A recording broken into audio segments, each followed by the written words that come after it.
66-22 সিরিজের লোকোমোটিভ নিয়ে আলমডাঙ্গা রেলওয়ে স্টেশনে প্রবেশ করছে আন্তনগর চিত্রা এক্সপ্রেস।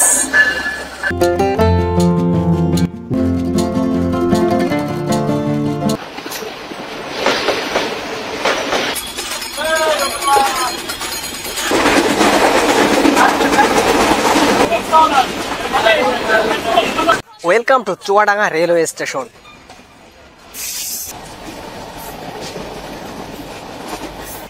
এ যাবৎকালে সর্বশ্রেষ্ঠ ক্রসিং, একসাথে দুটি ট্রেন দাঁড়িয়ে রয়েছে।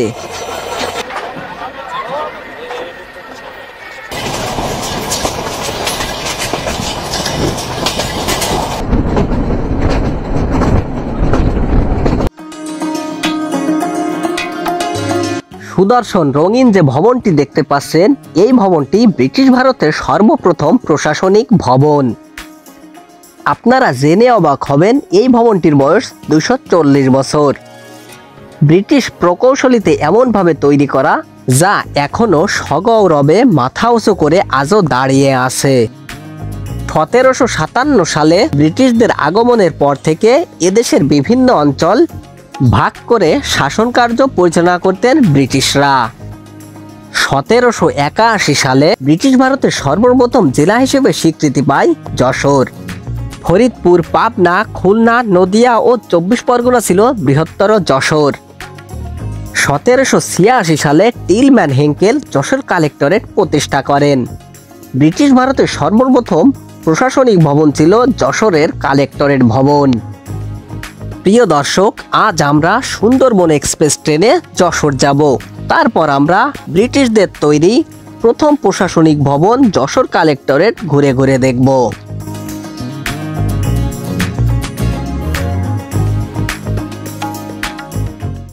প্রিয় দর্শক, সবাইকে স্বাগত জানাচ্ছি চুয়াডাঙ্গার বিখ্যাত আলমডাঙ্গা থেকে। আজকে আমরা যাব সুদূর যশোরে। আজকে আমাদের ট্রেনটি হচ্ছে ঢাকা থেকে ছেড়ে আসা আন্তনগর সুন্দরবন এক্সপ্রেস। চলুন যাই আলমডাঙ্গা রেলওয়ে স্টেশনে।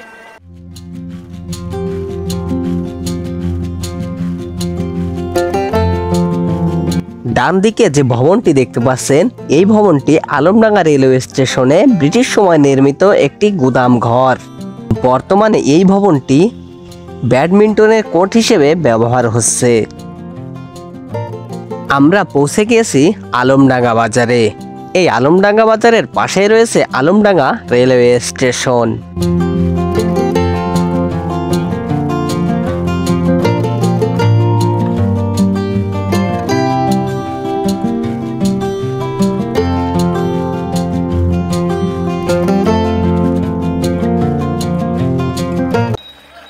প্রচন্ড গরম আজকে। ভ্যান আমাদেরকে নামিয়ে দিয়েছে আলমডাঙ্গা রেলওয়ে স্টেশনে। এটি হচ্ছে Alamdanga railway station. Alamdanga railway স্টেশনটি 1862 সালেরও পূর্বে নির্মিত হয়। পূর্বে এই রেলওয়ে স্টেশনটি ব্রিটিশদের নীলকুঠি হিসেবে ব্যবহৃত হতো।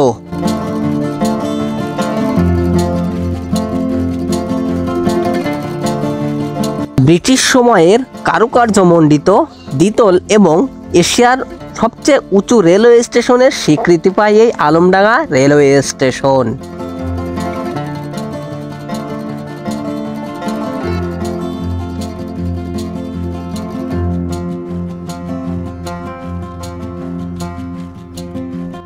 (1862 সালে এই রেল লাইনটি চালু করা হয়। এটি ফাঁকা মাঠের ভেতরে অবস্থানের কারণে অনেক উঁচুতে নির্মাণ করা হয়।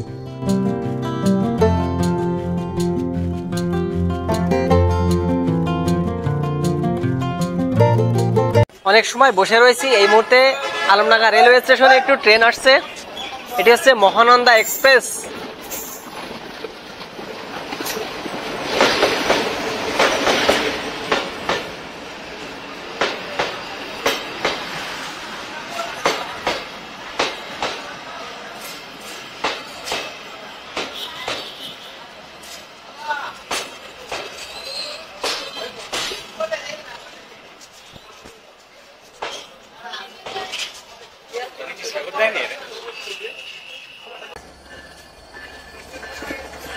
(66-22 সিরিজের লোকোমোটিভ নিয়ে আলমডাঙ্গা রেলওয়ে স্টেশনে প্রবেশ করছে আন্তনগর চিত্রা এক্সপ্রেস।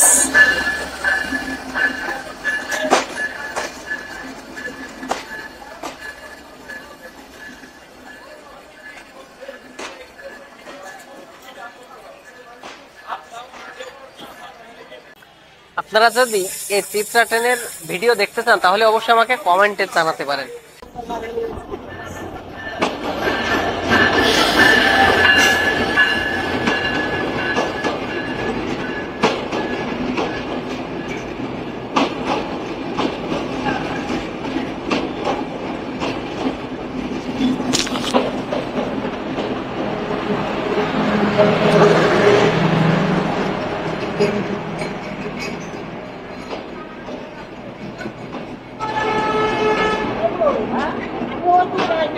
এখন ঘড়িতে সময় হচ্ছে দুপুর 12:50। সুন্দরবন এক্সপ্রেস ট্রেনটি আলমডাঙ্গা রেলওয়ে স্টেশনে আসার কথা ছিল দুপুর 12:10।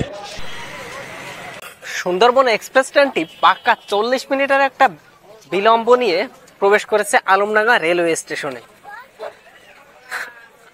তাহলে আমাদের যশোর পৌঁছাতে সময় লাগবে আরো 30 মিনিট, প্রায় 4টা বেজে যাবে। দেখি কয়টা বাজে। আর এই যে আমাদের লাল সবুজের সুন্দরবন এক্সপ্রেস ট্রেন,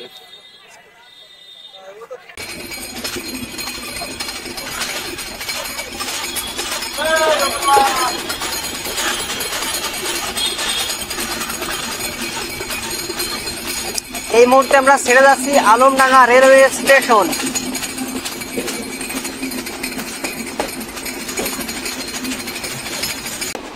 এটি হচ্ছে ব্রডগেজের লাইন, আর এখানে হচ্ছে মোট 2টি লাইন।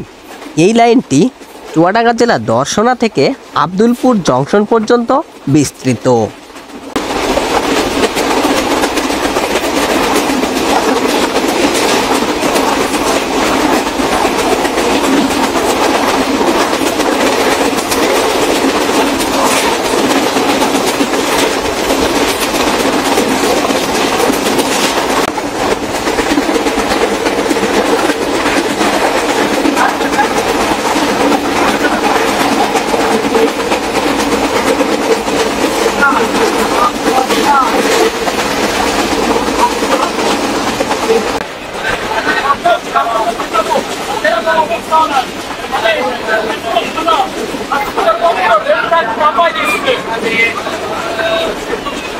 এই সুন্দরবন এক্সপ্রেসের মোট এই কোচে মোট 92 জন বসতে পারবেন। 1 থেকে 46 খুলনামুখী, 47 থেকে 92 ঢাকামুখী।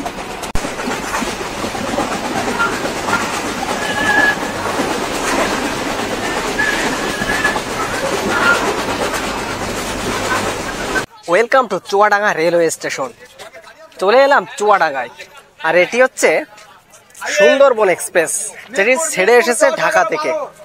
আজ প্রচুর রোদ, আসলে এই খরায় টিকা যাচ্ছে না। আর চুয়াডাঙ্গা সবচেয়ে বেশি গরম পড়ে, টিকে থাকাই কঠিন।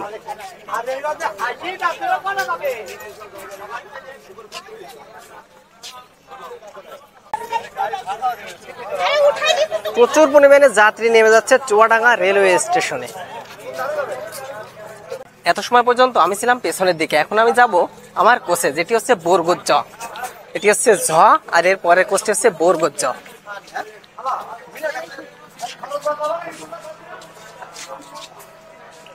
ট্রেনটি এখন আবার ছেড়ে দিবে, উঠছি পুরো কোচে।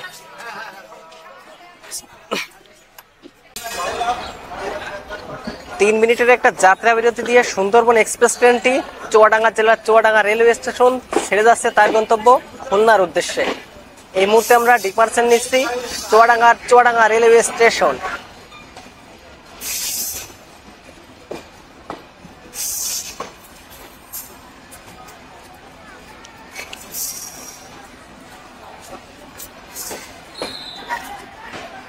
একটা মারামারি বেঁধে গেছে, কি জন্য জানি না, ও মনে হয় চোর ধরছে। চুয়াডাঙ্গা জেলার আবহাওয়া অত্যন্ত শুকনো। গরমের সময় প্রচন্ড গরম, শীতের সময় প্রচন্ড শীত।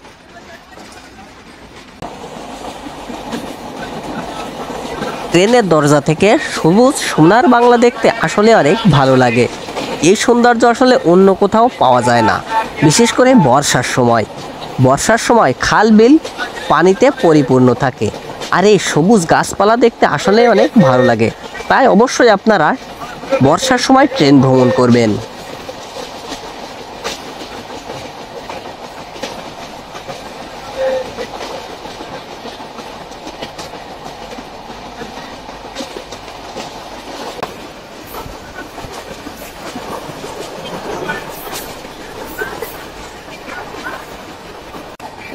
আমাদের এই সোনার বাংলা দেখতে অনেক সুন্দর। কবি জীবনানন্দ দাশ সোনার বাংলার রূপ দেখে অনেক কবিতা ফুটিয়ে তুলেছেন।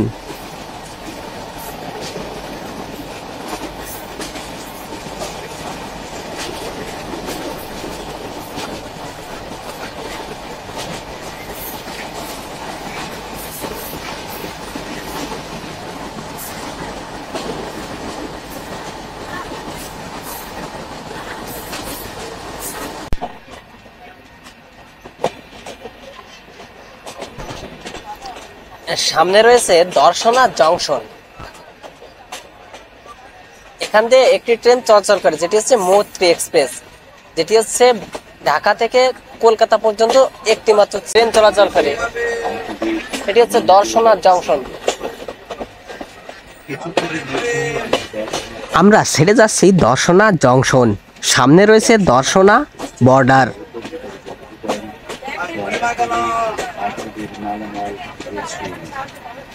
কিছু ফেলে গেলেন কিনা দেখে গাড়ি সম্পূর্ণ ফেলে দেওয়ার পর এই মুহূর্তে আমরা প্রবেশ করছি চুয়াডাঙ্গা জেলার দর্শনা হল্ট রেলওয়ে স্টেশনে। দর্শনা হল্ট রেলওয়ে স্টেশনের প্ল্যাটফর্মে অনেক যাত্রীর ভিড় দেখা যাচ্ছে। 1862 সালে এই দর্শনা থেকে কুষ্টিয়ার জগতী পর্যন্ত বাংলাদেশে সর্বপ্রথম রেলপথ চালু করা হয়।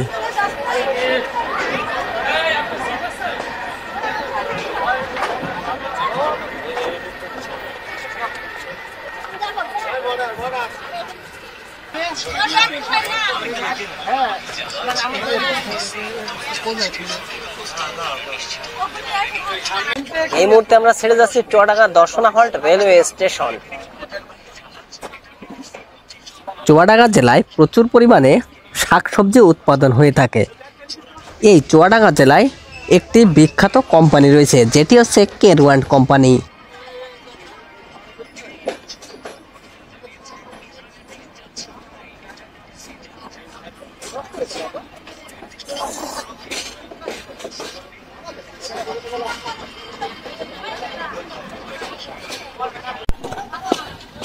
অনেক বাচ্চারা মাঠে ফুটবল খেলছে, আর এই দৃশ্য দেখতে আসলে অনেক ভালো লাগে। কিছুক্ষণের মধ্যেই আমরা কোট চাঁদপুর স্টেশনে পৌঁছলাম। কোট চাঁদপুর স্টেশনে অবতরণকারী যাত্রীগণ, দয়া করে আপনাদের মালামাল গুছিয়ে নিন। কিছু ফেলে গেলেন কিনা দেখে নিন। গাড়ি সম্পূর্ণ ফেলে যাওয়ার পর এই মুহূর্তে সুন্দরবন এক্সপ্রেস ট্রেনটি প্রবেশ করছে ঝিনাইদহ জেলার কোটচাঁদপুর রেলওয়ে স্টেশনে। আমরা প্রবেশ করছি কোটচাঁদপুর রেলওয়ে স্টেশন। অথবা ওভারব্রিজ ব্যবহার করুন, যেটি নিরাপদ ও সুস্থ। বাংলাদেশ রেলওয়েতে ভ্রমণের জন্য আপনাদের অশেষ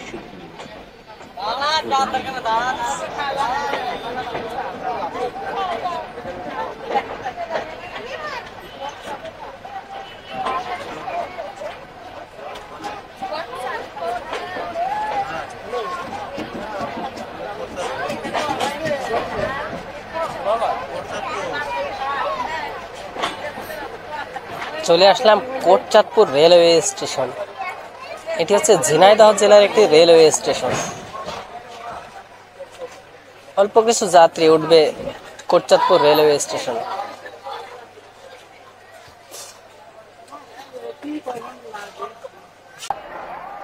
মহিলা উঠতে পারিনি না।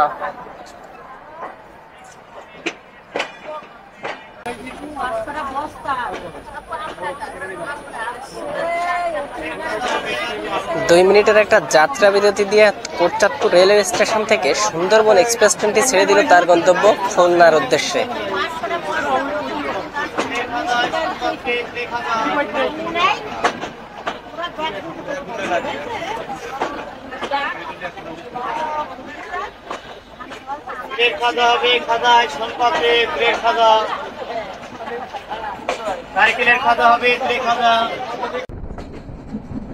ফসল ভরা ক্ষেত, সবুজ প্রকৃতি, বিস্তীর্ণ জলাভূমি, মাঠের পর মাঠ, এটি যেন বাংলার প্রকৃতি।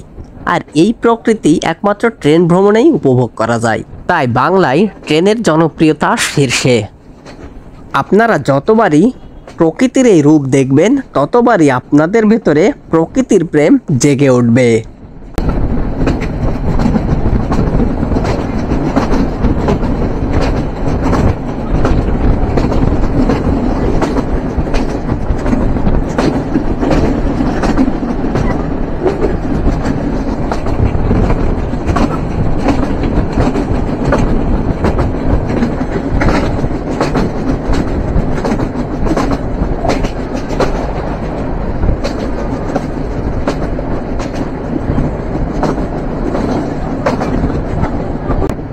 আমরা এখন রয়েছি ঝিনাইদহ জেলার ভেতরে। এই ঝিনাইদহ জেলায় প্রচুর পরিমাণে শাকসবজি উৎপাদন হয়ে থাকে। বর্তমানে এখানে প্রচুর পরিমাণে ড্রাগন উৎপাদন হচ্ছে।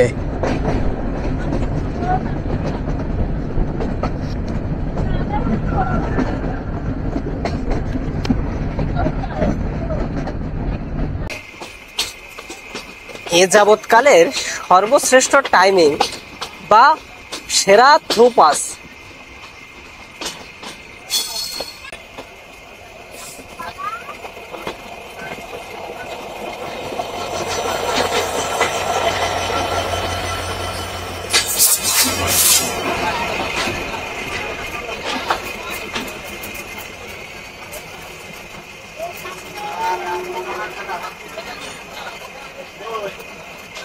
এটা হচ্ছে মোবারকগঞ্জ রেলওয়ে স্টেশন। একসাথে তিনটি ট্রেনের সাথে ক্রসিং হয়ে গেল।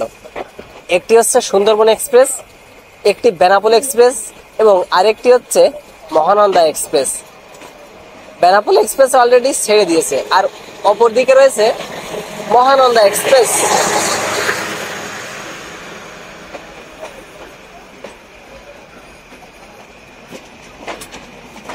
বেনাপোল এক্সপ্রেস ট্রেনটি অনেক বড়। দুটি ঢাকার ট্রেন।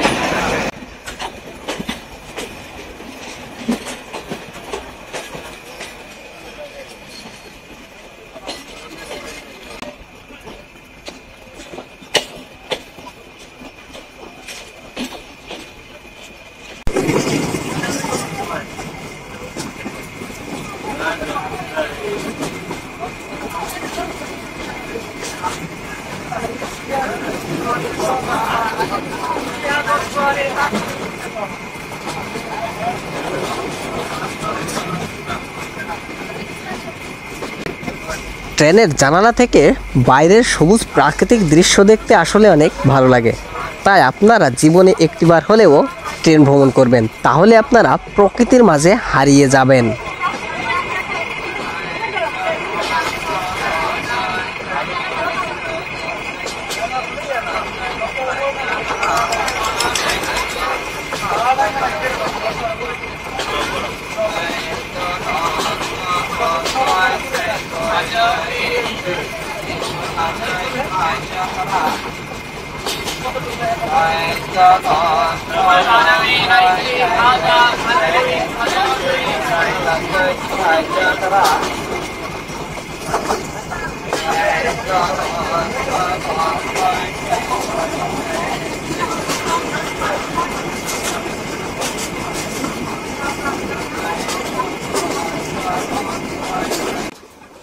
এই মুহূর্তে সুন্দরবন এক্সপ্রেস ট্রেনের গতি হচ্ছে 100 kilometre plus.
Welcome to Jessore. এখন ঘুরতে সময় হচ্ছে দুপুর 2:50।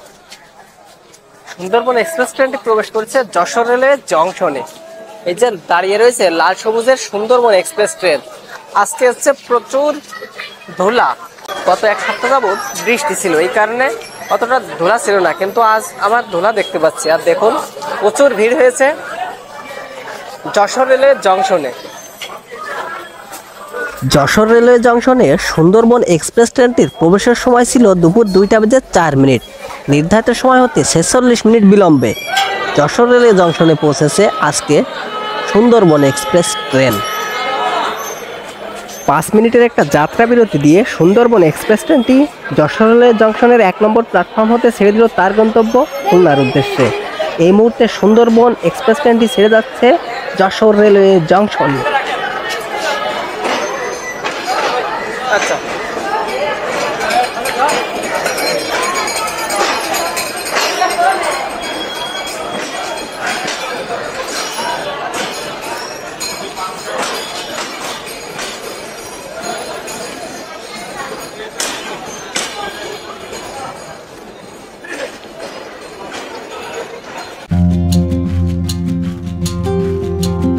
এখন আমরা যশোর রেলওয়ে জংশন থেকে বেরিয়ে যাচ্ছি। আমরা যাব যশোরের ঐতিহ্য যশোর কালেক্টরেট ভবন দেখতে।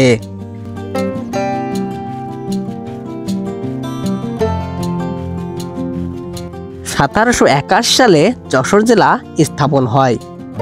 এর অধীনে ছিল পাবনা, ফরিদপুর, খুলনা, নদিয়া ও 24 পরগনা। যশোর জেলার প্রথম কালেক্টর ছিলেন টিলমন হেঙ্কেল।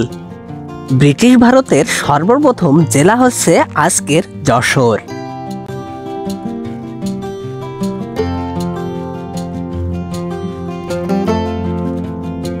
এটি হচ্ছে যশোর শহরের মুজিব সড়ক। বর্তমানে এই রোডটি যশোরে বেশ জনপ্রিয়তা লাভ করেছে। এটিকে সুন্দর পরিষ্কার পরিচ্ছন্ন করে সাজানো হয়েছে। রাতের বেলায় আলোকসজ্জা দেখে মনে হবে আপনি রাজশাহীতে চলে এসেছেন। বর্তমানে এই রোডটি যশোরের ভাইরাল একটি জায়গা।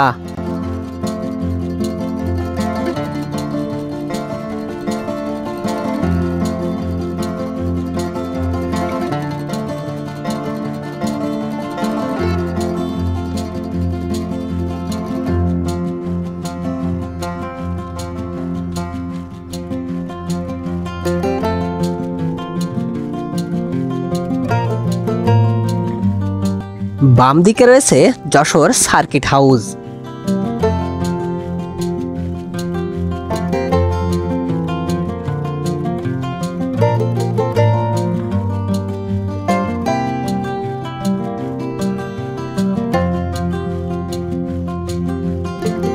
মহান মুক্তিযুদ্ধে 1971 সালের সর্বপ্রথম স্বাধীন জেলা হচ্ছে আমাদের এই যশোর।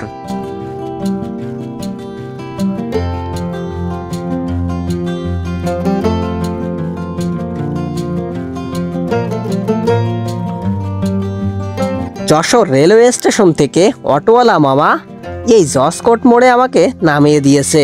এটি হচ্ছে যশোরের জসকোট মোড়। এখন আমি যাব পায়ে হেঁটে দড়াটানা। জসকোট মোড়ের পাশে রয়েছে যশোর জাতীয় ঈদগাহ ময়দান।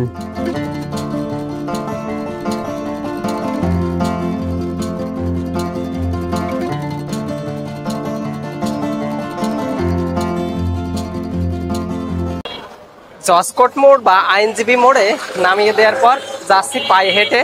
বাম দিকে রয়েছে কালেক্টরি ভবন, আর এটি হচ্ছে আমাদের যশোর শহর। নিরিবিলি শহর আমাদের যশোর, প্রসিদ্ধ কাপড় বিক্রির জন্য বিখ্যাত। যাচ্ছি সামনে, এই যে দেখতে পাচ্ছেন কালেক্টরি মার্কেট।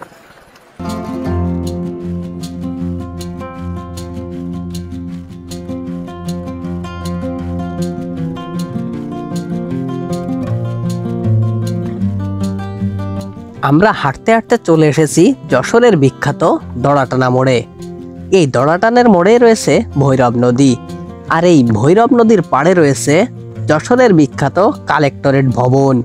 আপনারা যারা যশোরে আছেন তারা অবশ্যই দড়াটানার ইতিহাস জানলে জানাবেন।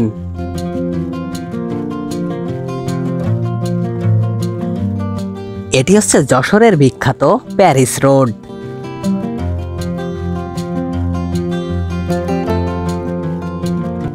প্যারিস রোডের একদিকে রয়েছে ভৈরব নদী এবং অপর দিকে রয়েছে যশোরের বিখ্যাত কালেক্টরেট ভবন।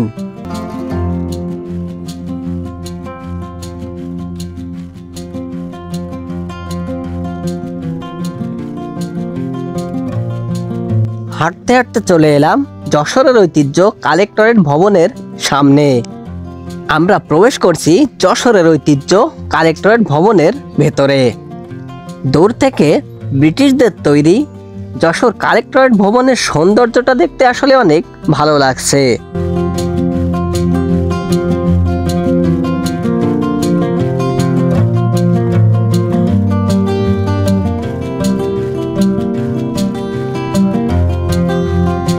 এই কালেক্টরেট ভবনের সামনে সবসময় বিভিন্ন দর্শনার্থীর ভিড় লেগেই থাকে। ব্রিটিশ স্থাপত্য শৈলীতে নির্মিত যশোর কালেক্টরেট ভবনের দিকে আসার পর আপনি যখন তাকাবেন তখন আপনার চোখ যেন জুড়িয়ে যাবে।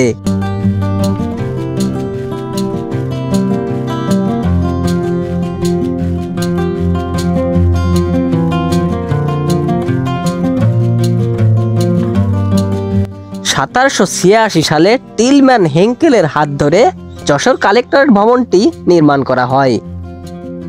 239 বছর পূর্বে নির্মিত ব্রিটিশদের এই ভবনটি আজও আধুনিকতার ছোঁয়া লেগে আছে।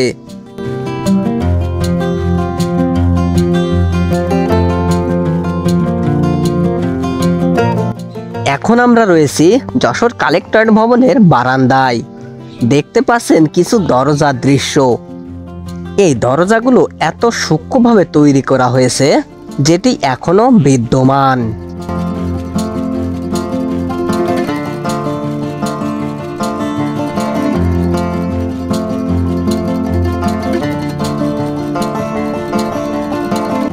যশোর কালেক্টরেট ভবনটি প্রথম থেকেই জেলা প্রশাসকের কার্যালয় হিসেবে ব্যবহার হয়ে আসছে।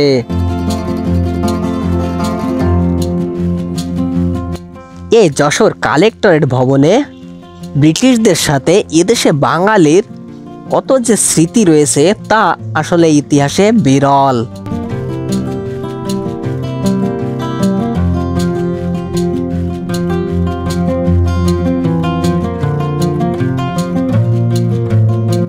এই ভবনটি এমনভাবে নির্মাণ করা এর সামনে এবং পেছনে খুঁজে পাওয়া যায়, তাই আপনাকে এটি ভাবাতে বাধ্য করবে।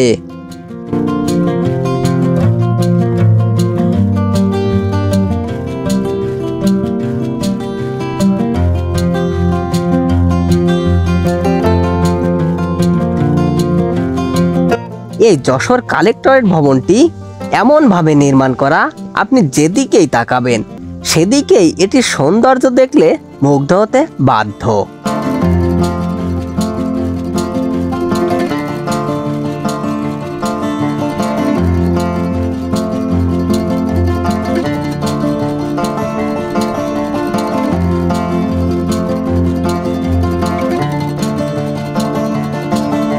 এটি হচ্ছে যশোর কালেক্টরেট ভবনের পুকুর পাড়।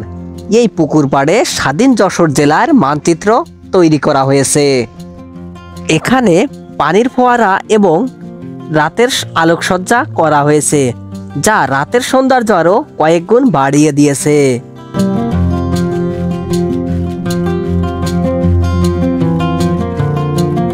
যশোর কালেক্টরেট ভবনের পুকুরে প্রচুর পরিমাণে রঙিন মাছ দেওয়া হয়েছে, যা দর্শনার্থীদের চিত্ত বিনোদনের আকর্ষণের কেন্দ্রবিন্দুতে পরিণত হয়েছে।